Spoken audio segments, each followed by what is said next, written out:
Hey there, my friend. This is Dr. Anthony Balduzzi, and I want to welcome you back to another episode here on the Fit Father Project and the Fit Mother Project podcast. Today, we're going to do another food spotlight episode.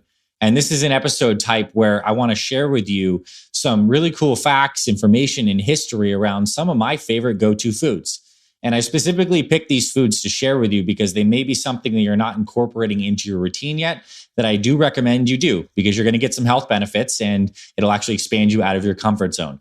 And on that note, today we're going to be talking about organ meats and why organ meats may be one of the best things you can incorporate into your diet this year. And I'll show you some ways that I personally do that taste great and it's not like a gross, crazy thing.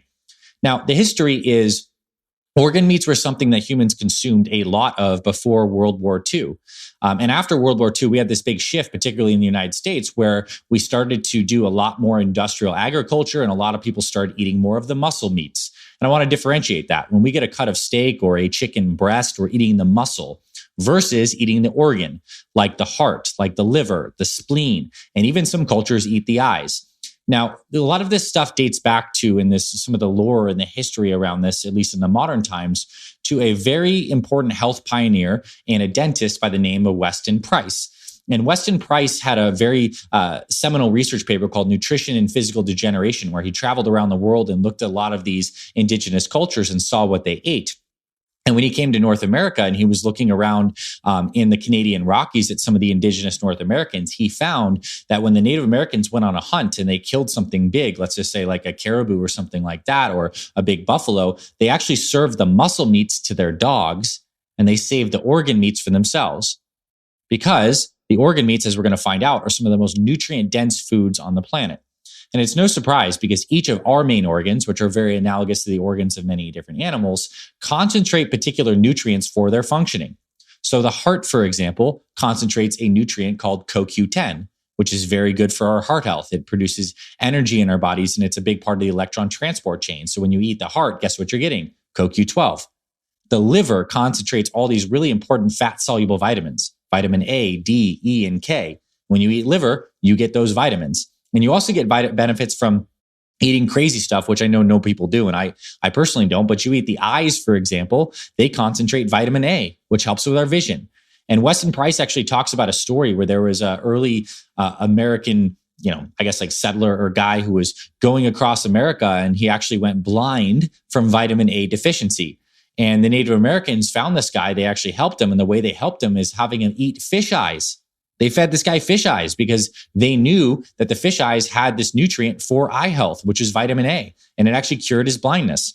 And there are many instances of these indigenous cultures around the world eating organ meats. The Australian Aboriginal people prized the brain and the liver of the wallaby and the kangaroos that they did on hunts. The traditional Inuit of the Arctic were known to eat the skin and the organs and the fat of the caribou and the fish that they got.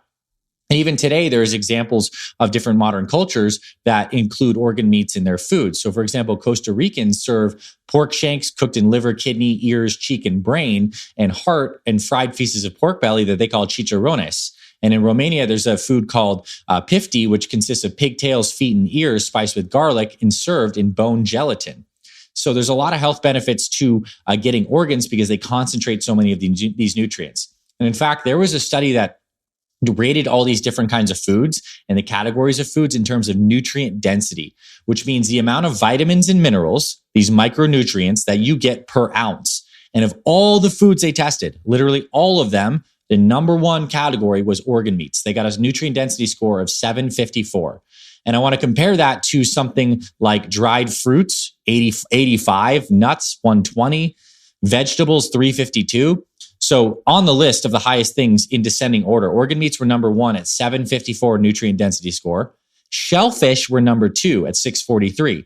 And one of the reasons that is shellfish obviously are small. So this is a per ounce comparison, are really rich in a lot of these sea minerals, zinc, iodine, great stuff like that have a tremendous health benefit. So they concentrate those. Next on the list at 622 was cold water fatty fish, like salmon, sardines, herring. They have the omega-3s, obviously very important, as well as these fat-soluble vitamins and B vitamins. Then lean fish were at 375. Eggs were at 212. Poultry was at 168. So let's look at the difference between poultry in terms of the vitamins and nutrient density at 168 versus like an organ meat at 754. I'm not saying don't eat your chicken breast. I think it's great. It obviously has the protein. And if you enjoy that as a go-to food, go forward and eat chicken breast. But do know that there are different animal food preparations that have a lot more nutrient density. And I think to live a long, healthy life, you want to get as many of these micronutrients in as possible. And I think liver can be a really great source of that and a good accessible point. Now, there's obviously more organs that you can explore, but what I actually get is some liver into my diet. How do I do that practically? Well, you can buy liver at a grocery store like my family does, and we get like the thin liver slices, and there's like 4 to 8 of it in a package. And I get some gluten-free flour. So it's honestly like typically like almond flour or coconut flour. And you just bread those suckers up. You basically just put the flour in there and you put the liver in there and you coat it up. And then I put it on a cast iron skillet with some butter in there or some avocado oil, and you can fry that liver. And it's a very thin slice. So you only need to fry it around 2-3 minutes aside. And if you want to chop up like a nice big onion, you could cook it with onions if you want. That's a traditional liver and onions recipe, which tastes pretty good. But even if you don't use the onion whatsoever, you can actually have that liver with a little bit of like organic ketchup or a lower sugar barbecue sauce or some hot sauce. And I think it's personally delicious. I know it's like something that not everyone would like, but I found a way to have liver. And the one thing I found is like, if you get a really thick liver, sometimes it's like kind of gross and hard to cook. But if you get thinner livers, you really can't mess it up as much. And some people do actually soak the liver overnight in some kind of milk or some kind of basic solution because it pulls out some of this different flavor and taste. I personally don't do that. So that's one way you can cook liver and onions and make that like a go-to meal once in a while.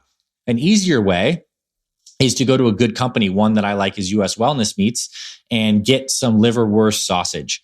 And so they'll actually have like it's like a little brick of mixed up. They'll mix up a whole bunch of organ meats, liver, heart, spleen, some other beef products in there. And you have just like a nice little liver. And one thing that I do on occasion was like, I don't eat it. I eat it like, let's say a couple times per week or every other week. I'll put that liver with a couple sunny side up eggs.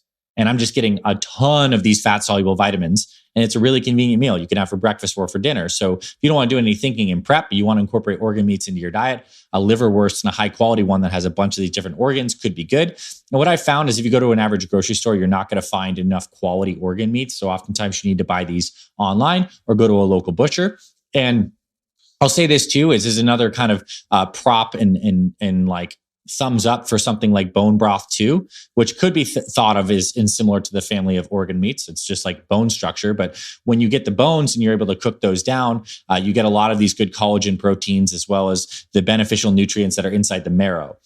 So the thought process here is, and the message here is that we mostly think of muscle meats as the best meat to eat: steak, chicken, fish fillet, etc. And they can be good. But I want to encourage you to maybe expand out and look into some different kinds of foods that are really rich in these vital nutrients. And just also do remember that the specific organ concentrates a particular vitamin that gives you a particular benefit. So if you're looking at improving your heart health, you want to get some CoQ10. So could having something like chicken hearts fried up be part of your plan? It definitely could. And I think there's ways that you can make this stuff taste very good. And we can get over the whole stigma we have of not using organ meats. I think if we bring that back, our health overall is going to improve. So I hope you found this valuable, my friend. You certainly don't have to eat organ meats, but at least you know a little more about them. They concentrate all the vitamins and they can be very beneficial for you and your family. So I hope you try this out, and I hope you enjoyed today's episode.